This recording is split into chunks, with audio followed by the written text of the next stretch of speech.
11 wins.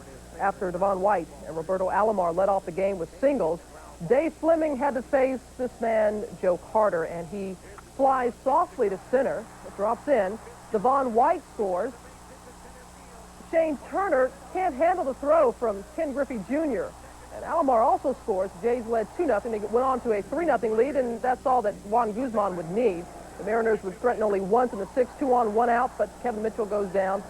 Tino Martinez goes down swinging. Guzman would strike out 9 and gets scoreless relief from Dwayne Ward and Tom Henke as they go on to win 3-0. It's the 8th shutout of the season for the Jays, second in the AL behind Boston's 10.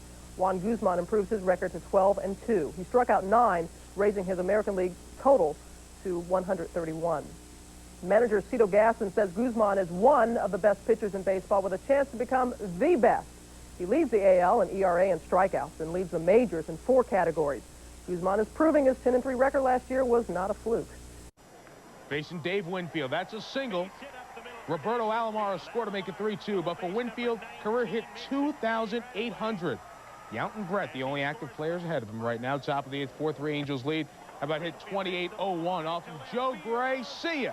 First row and gone, and the game is tied at 4. Bottom of the 8th, the leadoff hitter is Junior Felix, the ex-Blue Jay, takes his ex-teammate Jimmy Key to the wall. Candy Maldonado not going to get there. Felix's 6th homer, and that's a winner. Just a piece of it off of Maldonado's glove and over the wall. Getting a little defensive help in the 5th. Alfredo Griffin gets into it, but Bernie Williams gets there with a nice grab. He'd also double up Pat Borders. To the 7th, we're tied at 3, and here is Eichhorn, once again a Blue Jay, once again in trouble. Mel Hall comes through with the base hit. Stankiewicz and Pat Kelly both score, and it's 5-3 Yankees. Mel's happy. But in the bottom of the 7th, against John Habian, Roberto Alomar with the shot to the gap. Mel Hall is going back. Mel Hall is gone. It's 5-5 as 2-run score, and now Mel is having hallucinations and dreams. It's horrible. The very next batter will be Joe Carter, and while Mel ruminates out in left field, Joe Carter ruminates at the plate. It is long gone. Habian out of the ballpark on Joe Carter's ride. Jays lead 7-5.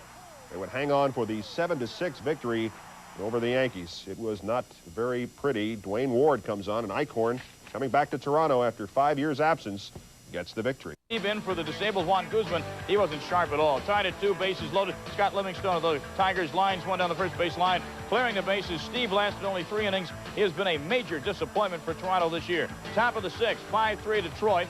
Candy Maldonado goes deep for the Jays to right. His 12th of the year. Walt Terrell wasn't the answer either for the Tigers, and this homer tied it up at 5. Looked like last team up would win this game. Next half inning, Mickey Tettleton, Fruit Loops.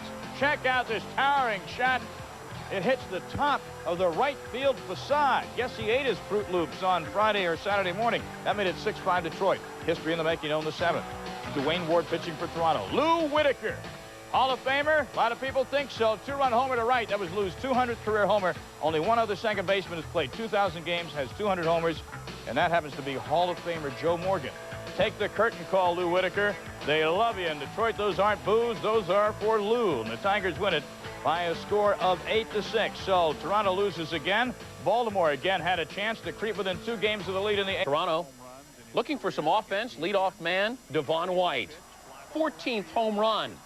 The 4th time he has led off a game with a home run. Jays up 1-0 on Dennis Cook. It was 3-2 Indians in the 6th. Paul Sorrento gone.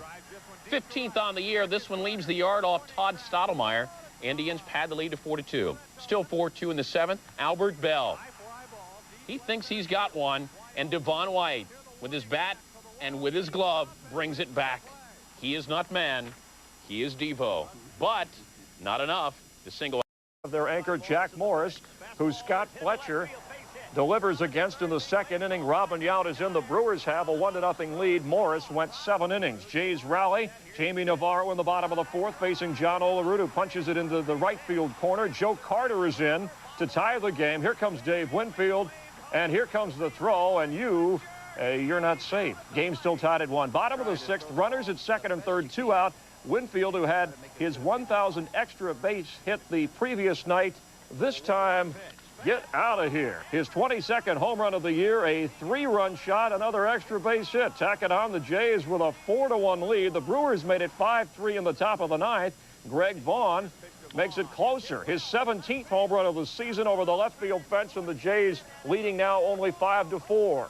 In the ninth with 2 out, Tom Henke getting the signals from Pat Borders and Phil Garner hoping for a break here, and Henke gets Dante Bichette looking on the outside corner as the Jays win it 5-4. The Brewers have lost 10 straight on the road. They fall 5-0.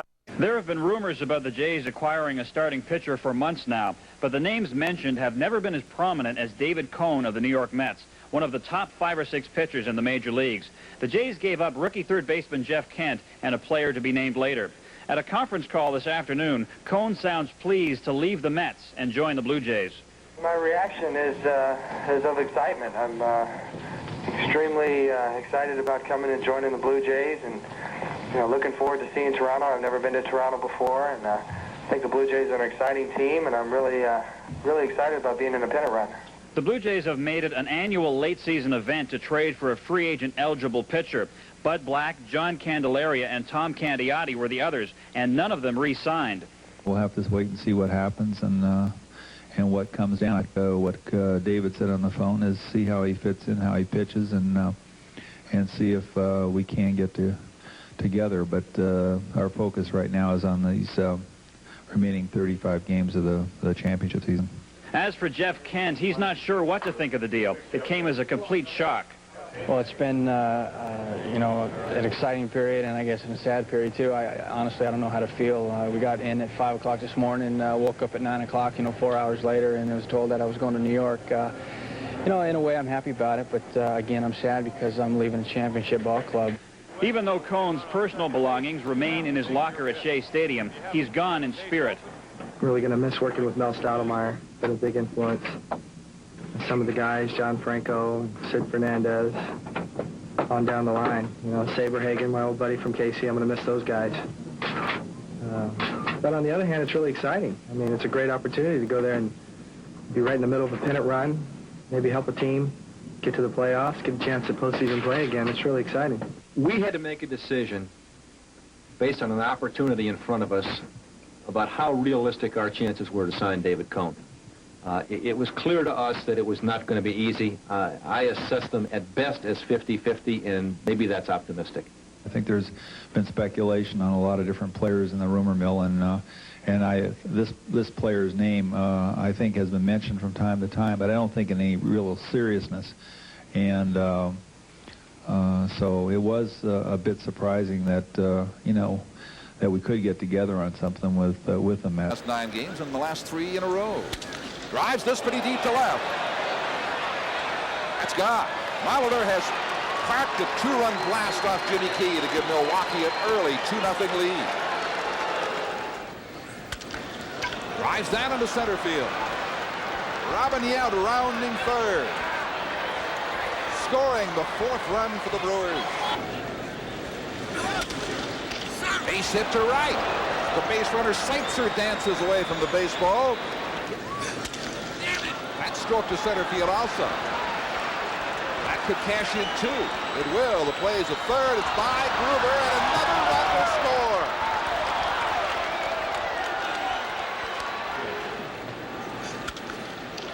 Another hit into left field. Another run will score. 13-1. Hit number 21.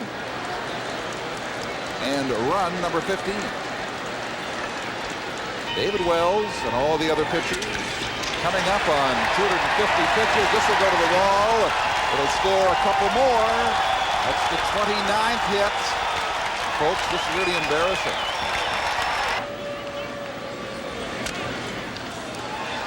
A little nubber.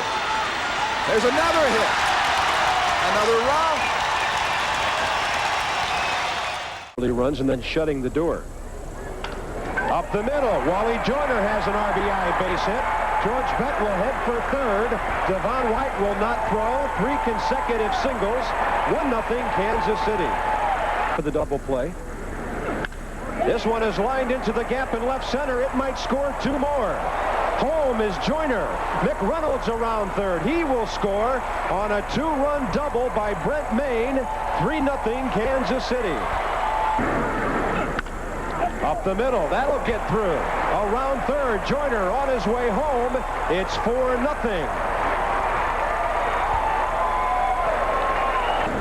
The 2-1. This one rifled out into right center. McRae coming on, can't get there. Deflects off his hand.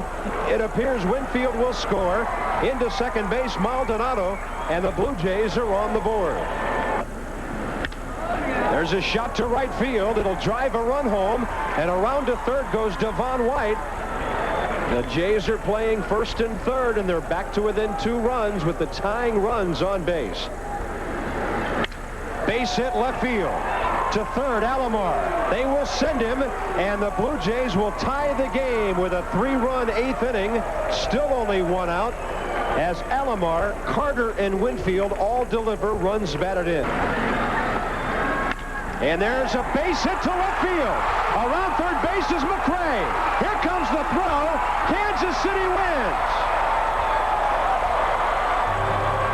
David Cone on fire. Number 1 hitter Kenny Lofton, he strikes out.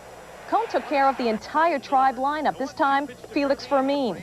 Number 3 hitter Carlos Baerga. Number 4 hitter Albert Bell goes down. Cone had no trouble with Paul Sorrento either, the number 5 hitter. The number 6 hitter, Carlos Martinez, little trouble there. Number 7 hitter, Mark Whitten, also goes down swinging. Number 8 hitter, Glenn Allen Hill, well, Cone didn't get him. That's gone. 1-0 Tribe. It was 2-0 Tribe in the 9th with 2 out. Mesa out of the game, 2 on, 2 out. Candy Maldonado facing Steve Olin, and he gets what he needs. He bloops ones to center. Winfield is in. Couldn't make the play. Winfield comes in. It's 2-1 Tribe. Pinch hitter Roberto Alomar walked to load the bases. Then it's Olin getting Rance Mullenix to ground out. Olin comes through with save number 26, and the Tribe come through with a big 2-1 win. No one can accuse Cleveland of playing out the string. They're 9 games over. To Sky Dome. There's Jack on the mound looking for number 20. Albert Bell's going to ring one. His 30th homer of the year to left field. Don't even look. 2-0 Indians, and Jack, maybe he knew didn't have his best stuff. Jays come back, down 4-3, not for long. Joe Carter says, see ya, Jack Armstrong. Number 33, Joe has not faltered the second half of this season. 5-3 Jays. Indians still pesky. Watch Mark Whitten take out his former teammate Kelly Gruber. Look out at third. It's a rough play. Cleveland hanging in there. Morris had the lead, 5-3. 8th, it's Bell again. This one needs a hop to get over the wall, but it still scores 2 runs, and the game is tied at 5, bottom of the 9th. Man on first, Eric Plunk pitching. John Olerud to right field, and that's a winner. The 2-run game-winning homer for John Olerud. Big hit as Toronto wins 73-hour rain delay. Rick Sutcliffe pitching on 3 days rest. Leading off the game, Devon White to right field, and forget about it. His 17th of the year, and the Jays had a 1-0 lead. It was even at 1. We move on to the 4th. You've got to see how far John Olerud hits this pitch. Off of Sutcliffe. What a shot. No ballpark would hold this. This is one of the deeper home runs hit in Camden Yards. Sutcliffe would leave the game with back spasms. Late night, wake up, lady. Her glasses fell off as she hit her head. The O's hit their head, bounced back, got to within 4-3, bottom of the 8th. Cal Ripken, the ground ball to third. Gruber comes home. They have Brady Anderson caught in the rundown, tagged out by Ed Sprague to the 9th. Runners at the corners. Mark McLemore against Tom Hankey. Fly ball to center field. There's Debo. Tim Hewitt coming home, and they stop him. Don't know if it was Hewitt on his own or Cal Ripken Sr., the third base coach. In any case, the last batter would pop out to short. That would be Mike Devereaux, failing with the bases loaded. That's a rare statement. He's been dominant with the bases loaded. Gruber at second. Down to third. Over Hayes' head. Olerud will score. So will Kelly Gruber, and that throw did matter. 2 RBIs on the single by Pat Borders, and it's 2-0 Toronto. John Mattingly. 2-0 count, 1 away. Mattingly's got the base hit, left center field. Late break by Bernie Williams, but he'll score easily. Mattingly will hold at first as Devon White gets it in. And it's a 2-1 lead now for the Jays. Expansion draft day. That one towards the middle. Not hit very hard, but hard enough. Making the turn, Borders. Relay throw to the plate. He is on the plate and is safe. Pat Borders just barely made it in. And the leading Jays hosting Boston. Winfield was in the field. Why? Little preview of the World Series when he might have to show some leather like that and rob Steve Lyons of this terrific play in the first. And the fans appreciate the effort of Dave, almost 41 years old, Winfield. That's Frank Viola, and he was the story on this night. Gets Winfield swinging, gets Roberto Alomar swinging. Viola on 3 days rest was on. He got Joe Carter and had a no-hitter into the 8th. None out in the 8th. Tony Pena putting down the signs. Frank didn't shake him off all night. Derek Bell, a smash. Tim Naring, a great pick. Gets up. Bell's got speed. Naring's got him at first. And the no-hitter is still in shape. Next batter, Ed Sprague. He rips one to short. John Valentin comes up with it. He throws high, but Mo Vaughn goes up, comes back down on the bag, keeps the no-hitter alive to the 9th inning. The leadoff hitter for Viola, Devon White, the leadoff hitter for the Jays. 2-2, and he served up a pitch a little too high. There goes the no-hitter. Frankie said, my bad. Pitch a little too high. He wanted to get down low. You saw where Pena's target was, and you see their reaction as the no-hitter is gone. But this is just a 1-0 game. White advanced to second with 2 outs. Winfield, a slow roller. Scott Cooper, a gun from third, gets Winfield, and Viola gets the congratulations on a one-hitter, his 15th shutout, first in 2 seasons, overshadowing a terrific effort from David Cone. John Valentin's opposite field home run, the only run off David Cone. Boston wins 1-0. Roberto Alomar, part of the new breed of Blue Jay, though, trying to turn it around. Bottom of the first, the Tigers with a 1-0 lead. And Alomar homering off Bill Gullickson, his 8th of the year. Toronto up 2-1. Still in the first, Candy Maldonado deep towards the same area, enough to get out for a 2-run homer, his 20th, 4-1 Toronto. Bottom of the second, the power show continuing. Pat Borders leads off his first home run since August 20th. His 13th of the year was a 5-1 Toronto lead. Looked like they had it in hand. 6-1 in the 4th. Gladden almost takes off Morris's head with a single to center. Devon White doesn't come up with it cleanly, and a couple of runs score. 6-3, Toronto hanging on. It was 8-4 Jays in the 6th when Scott Livingstone was at third. Mark Carrion drove it toward left for a double. Livingstone in, 8-5, Toronto hanging on. It was 8-6, the Tigers inching closer, and Morris a little frustrated. Top of the 7th. The Tigers, Mickey Tettleton makes the Jays a little bit more uncomfortable. A solo blast to center, his 32nd home run of the year. 8-7, Toronto by just 1 run. 2 out, runner at first, 9th inning. Tom Henke on in relief, facing Tettleton. And he gets him swinging to end it. Toronto, the dugout, on the edge of their seat, reacting to the clutch K by Henke, who seals the deal, his 34th save, and the Jays just do win it and clinch at least a tie. White, Alomar, and Winfield each had 2 hits. Jack Morris, a clutch win. He's 4-0 against his one-time Detroit team. Field's 41st birthday. I'd like to have 50,000 people at your birthday party. Let's see what Dave had in store. Devon White was aboard. Joe Carter lances into one, and it's gone over the center field wall. His 34th of the year off David Haas, and the Jays are up 2-0 early in the first inning. Then Guzman took it from there. Mark Carrion on some high cheese. Then he goes against Dan Gladden, smoked him. Lou Whitaker couldn't catch up with it. Travis Fryman as well. 5 no-hit innings. He won a total of 8 and gave up just 1 hit to Carrion, striking out 9. Looked like he'd do it all by himself. So Guzman gets a pat in the back from Cito Gaston, but he brings in the Terminator, Tom Henke, to lock it down with a 3-0 lead in the 9th. 3 outs away from the title, but they get in big trouble. He loaded the bases with 1 out, and now Henke has got to try and save it for Guzman against Rob Deere. And he gets him to sky a pop-up to Roberto Alomar. They're 1 out away from the crown. They can sense it. They're ready to run out in the field. But then facing Scott Livingstone, he walks him with the bases loaded. Suddenly it's 3-1, and the tying runs are in scoring position. You see Gaston coming out there, and he's going to bring in a reversal of his bullpen. Dwayne Ward will now come in to try and close it down for Henke. Look at the fire in his eyes as he faces Gladden.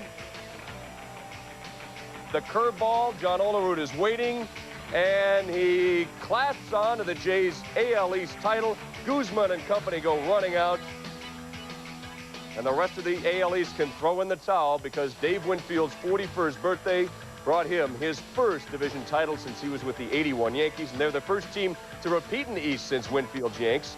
Morris opens against Stewart and the A's Wednesday in Skydome, but Guzman has perhaps earned a spot in the playoff rotation with his performance this afternoon. This was the scene at Toronto's 4th title in 8 years. Derek Bell doing his Montel Williams impersonation as they slide in.